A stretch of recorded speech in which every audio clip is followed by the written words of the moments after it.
لله رب العالمين والصلاة والسلام على خاتم النبيين أما بعد فأعوذ بالله من الشيطان الرجيم بسم الله الرحمن الرحيم الصلاة والسلام عليك يا رسول الله وعلى آلك وأصحابك يا حبيب الله الصلاة والسلام عليك يا نبي الله وعلى آلك وأصحابك يا نور الله۔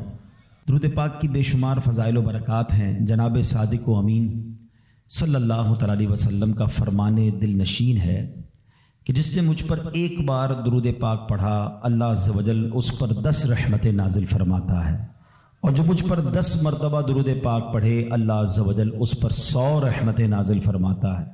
اور آقا فرماتے جو مجھ پر 100 مرتبہ درود پاک پڑھے اللہ عز و جل اس کی دونوں آنکھوں کے درمیان لکھ دیتا ہے کہ یہ نفاق اور جہنم کی آگ سے آزاد ہے، اور اسے بروز قیامت شہداء کے ساتھ رکھے گا۔ 100 بار درود پاک پڑھنے میں کتنا وقت لگتا ہے، مگر انعام کتنا بڑا ہے کہ دونوں آنکھوں کے درمیان لکھ دیا جاتا ہے کہ یہ نفاق اور جہنم کی آگ سے آزاد ہے، اور بروز قیامت اسے شہداء کے ساتھ رکھا جائے گا۔ اللہ کریم ہم سب کو کثرت کے ساتھ درود پاک پڑھنے کی توفیق عطا فرمائے۔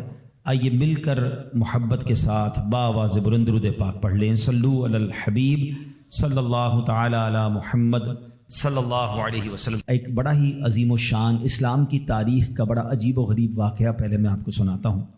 جب ابتدائے اسلام تھا، خلفائے راشدین کا دور ہے، حضرت عمر بن عاص رضی اللہ تعالیٰ عنہ نے جب مصر فتح ہوا تو ایک روز اہل مصر نے حضرت عمر بن عاص رضی اللہ تعالیٰ سے عرض کی کہ حضور ہمارے یہاں دریائے نیل ہے، اور ایک ہماری بہت پرانی رسم ہے کہ جب تک اس کو ادا نہ کیا جائے تو دریا جاری نہیں رہتا ہے، دریا سوکھ جاتا ہے۔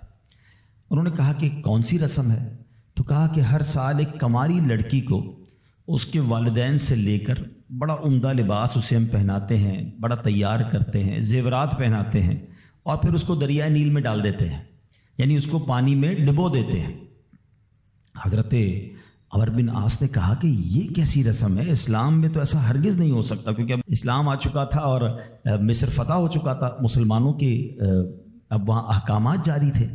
تو آپ نے فرمایا کہ یہ اسلام تو پرانی اور واہیات رسموں کو مٹاتا ہے، جو پرانی واہیات رسمیں ہیں۔ تو لوگوں نے کہا کہ اگر آپ نے ایسا کیا تو دریا کی روانی کم ہو جائے گی۔ آپ نے کہا نہیں ہو سکتا۔ اب ایسا ہی ہوا کہ دریا کی روانی کم ہوتی گئی۔ اب لوگوں نے سوچا کہ اب پانی کم ہو جائے گا تو زندگی مشکل ہو جائے گی، تو ان لوگوں نے وہاں سے کوچ کرنے کا ارادہ شروع کیا۔ حضرت عمر بن عاص نے اب امیر المومنین حضرت عمر فاروق رضی اللہ تعالیٰ عنہ کو خط لکھا اور عرض کی حضور ایسا ایسا معاملہ ہے، اور لوگ ایسی بری رسم چلاتے تھے، میں نے وہ رسم کا منع کر دیا کہ اسلام ان رسموں کی اجازت نہیں دیتا، مگر حضور اب تو پانی بھی کم ہونے لگ گیا ہے۔ اللہ اکبر۔ حضرت عمر بن خطاب رضی اللہ تعالیٰ عنہ کی شان دیکھیں۔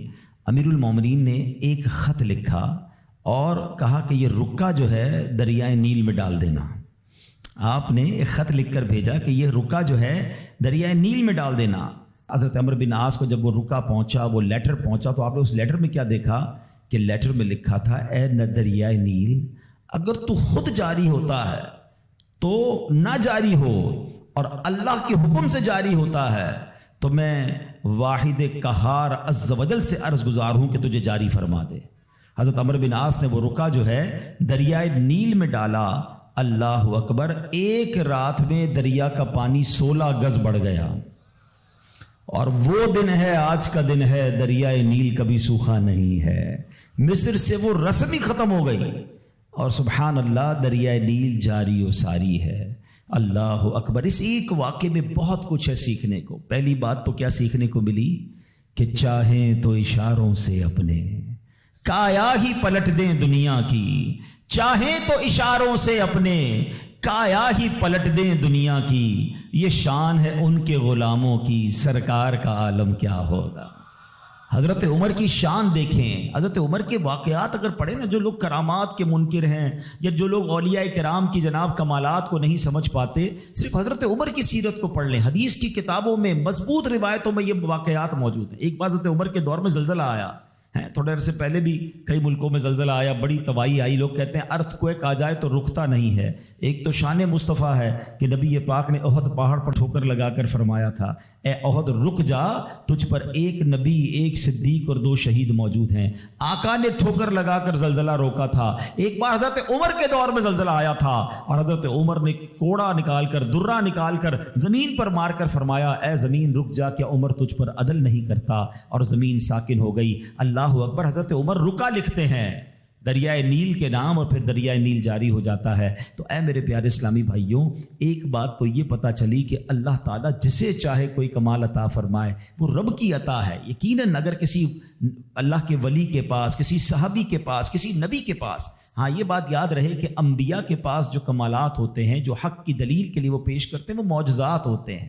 اور ایسی بات جو ہماری عقل میں نہ آئے، کسی اللہ کے ولی سے ہو، صحابہ سے ہو، تو اسے ہم کرامات کہتے ہیں. تو یہ سب اللہ کی عطا سے ہوتا ہے. بہرحال ایک تو یہ پتہ چلی. دوسری بات کیا پتہ چلی کہ اسلام جو ہے وہ کیسی کیسی واہیات رسمیں تھی جس کو ختم اسلام نے کیا، اور عورتوں کا کیسا گھٹیا اور کیسا جس کو آپ کہیں کہ واہیات استعمال تھا کہ جوان لڑکی کو ہر سال تیار کر کے دریائے نیل میں ڈال دیا جاتا تھا، غرق کیا جاتا تھا.